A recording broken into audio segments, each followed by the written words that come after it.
Hello guys, welcome to Civil Engineering General Knowledge YouTube channel.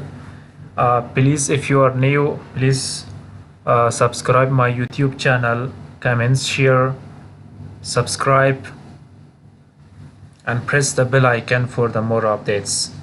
Guys, in the second session in this for Sketchup Pro design software civil engineering, I want to introduce in the previous uh, lesson we talked about this menu bar, and this session the second topic is about this toolbars in the SketchUp Pro. Let's start one by one. Guys, in the SketchUp Pro home page, in the main page of the SketchUp Pro design page, we can see some of these toolbars. This is the select bar tools. For example, guys, if I choose a rectangle, if I click here and drag it from any axis with reference to any axis, and again click, left click, and if I click this push pull tool, if I hover over one face and drag it here, it will see this is a cube shape that I created. Guys, I said this is a selection tool. If I click on this and I can select one edge of this, if I press the control, I can select multiple faces with this tool. This is a very useful tool, guys. See, this is all face I can select. I can drag and move around all faces I can see and visible to me. Guys, this is make a component. If I want to this entire shape, I want to make a component, what I should do, I should select all this shape either from left to right, or left to right, or right to left. Once this shape is selected, I can right click.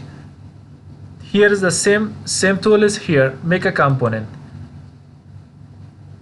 We can name the component and create.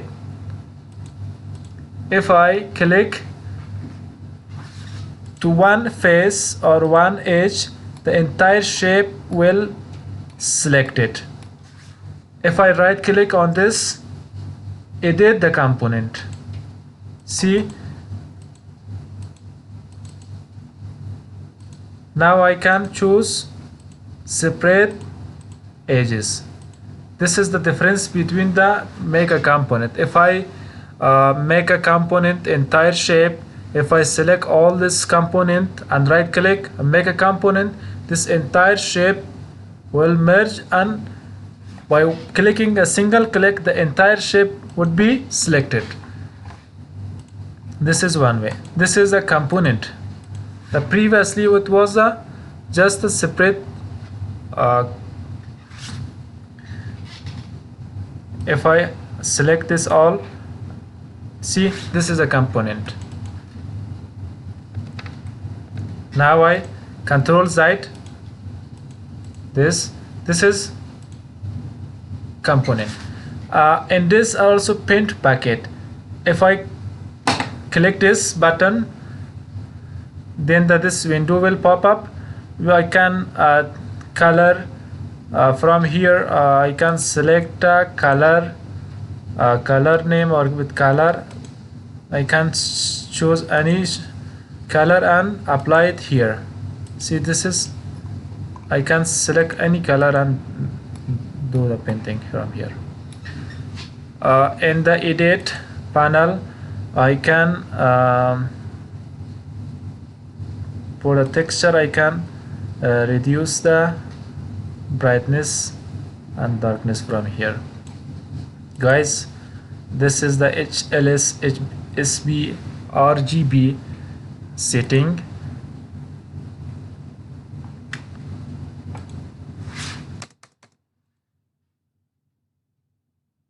I can change these values HSL.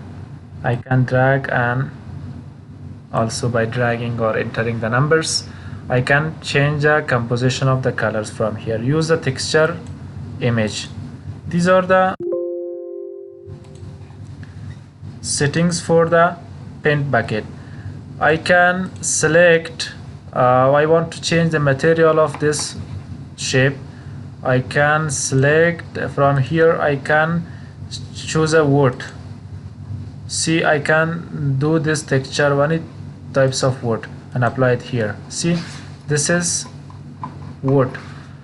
If I do the edit, I can change the HLS. See, the changes appears.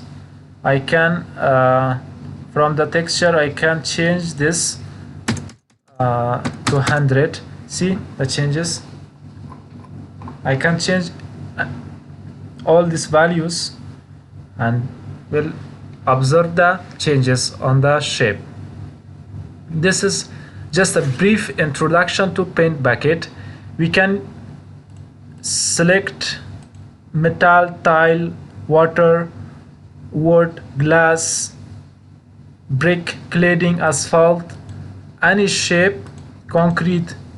We can choose and apply that. This is just a brief introduction to paint bucket tool, and later on will come and in detail will introduce this tool. Guys, this is the erase tool. We can erase the entire shape. Control Z, again this appears.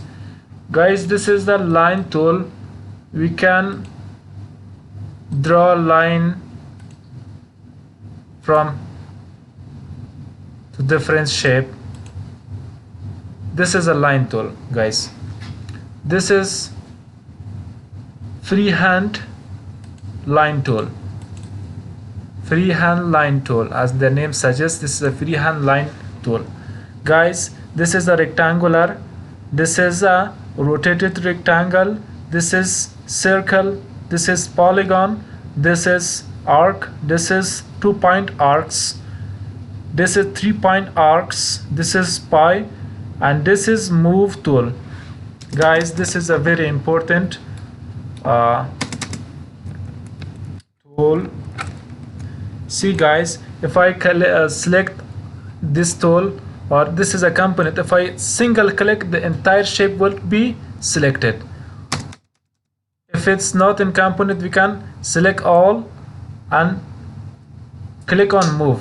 I can take and move it from anywhere to X, Y, Z axis. Anywhere I can move it. Guys, this is the push pull tool. If I choose this one, we can expand the shape in any direction.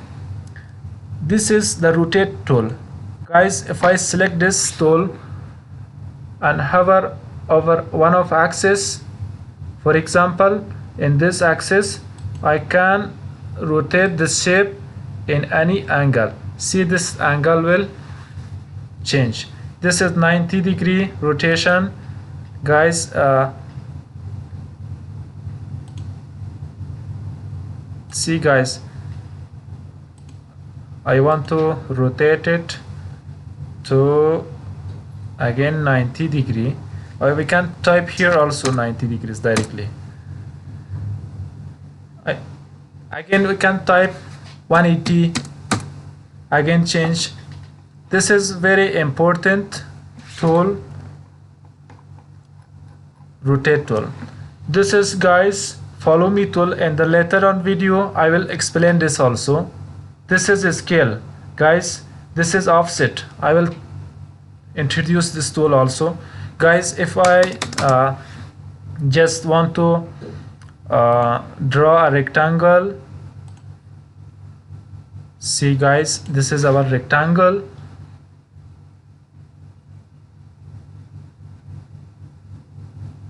this is a scale tool. Guys, I can select this. This is also a scale tool. See, if I hover over one tape measurement tool, click one edge and hover over the other edge, it shows the 1394 centimeter. That's the length of this unit. If I click from here and hover over the other edge, it shows the end point. Guys, this is the dimension. I can see the dimension. See, this is with a unit. I can see the dimension of this also. See guys, this is very important. This is the protractor tool. This is the text. If I click on this, and I can change this dimension, anything I can write from here. This is a very important text. Come on guys, this is a 3D text. This is the orbit. If we choose the orbit tool, see guys, I can orbit it in any angle around this. Guys, this is pan tool. See guys, this is a pan tool. This same tools are here also available. The same tools are here also. Guys, this is my second tutorials in SketchUp Pro. Guys, please subscribe my YouTube channel, like, share with your friends, and press the bell icon for the more updates. Thank you.